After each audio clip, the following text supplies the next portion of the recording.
수사권 조정 법안들이 국회를 통과하면서 경찰은 검찰의 지위를 벗어나 수사의 자율성을 갖게 됐습니다. 이 때문에 지금과 같이 경찰을 거쳐서 다시 검찰 수사까지 받는 이른바 이중조사의 폐해가 많이 줄어들 수 있다는 기대가 나오고 있는데요.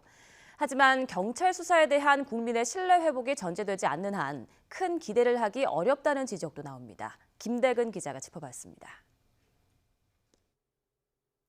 개정된 형사소송법과 검찰청법, 수사권 조정 법안이 시행돼도 당장 이중조사의 관행이 많이 줄어들지는 불투명합니다. 검찰이 직접 수사를 개시할 수 있는 범죄 유형에는 제한을 뒀지만 수사 권한 자체가 사라진 건 아닙니다. 경찰에 보완 수사를 요구할 수 있고 필요하다면 직접 피의자를 소환해 조사하는 것도 가능하다는 해석입니다. 다만 단순히 검찰 신문조서를 작성하기 위해 피의자를 다시 부르는 경우는 줄어들 수 있습니다.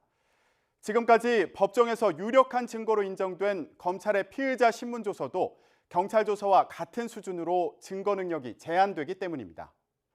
그런데 이런 중복 조사가 줄어들려면 결국 그만큼 경찰 수사가 완벽해야 한다는 전제가 필요합니다. 이제 이중조사가 문제되는 거는 경찰 단계에서의 수사가 제대로 끝났음에도 불구하고 공판정에서의 증거 능력을 높이기 위해서 검찰에서 불필요한 조사를 또 하는 경우에 문제가 되는데, 경찰 수사의 그러한 완벽성을 견지할 수 있는 장치가 부족합니다. 경찰이 수사 종결권을 가지면서 사건 처리가 이전보다 빨라지는 점도 수사권 조정의 기대 효과 가운데 하나입니다. 추가적으로 검찰의 조사와 판단을 기다릴 필요 없이 경찰 단계에서 혐의를 벗을 수 있기 때문입니다. 하지만 고소고발 사건의 경우 경찰의 무혐의 결론에 불만이 있다면 곧바로 이의를 제기할 수 있습니다. 이때 경찰은 사건을 무조건 검찰에 넘겨야 하고 검찰이 다시 수사하게 됩니다.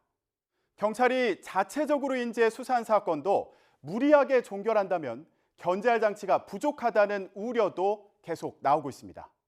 고발인도 없고 고소인도 없고 피해자도 없고 이런 상황에서 직접 인지 사건을 진행하게 되는데, 그러면은 이해관계인이 민간인이 그거를 나중에 경찰이 종결해버려도 그거를 이의 신청할 수가 없고 고발인이 없으니까 재수사를 진행을 하면서 다시 그거를 혐의 없음이라고 종결을 경찰이 할 수 있는 권한이 또 있기 때문에 수사권 조정의 근본 목표는 국민의 인권을 보호하고 편익을 키우는 것입니다. 이 목표에 다가가기 위해 경찰의 신뢰를 높이려는 노력이 절실해 보입니다. YTN 김대근입니다.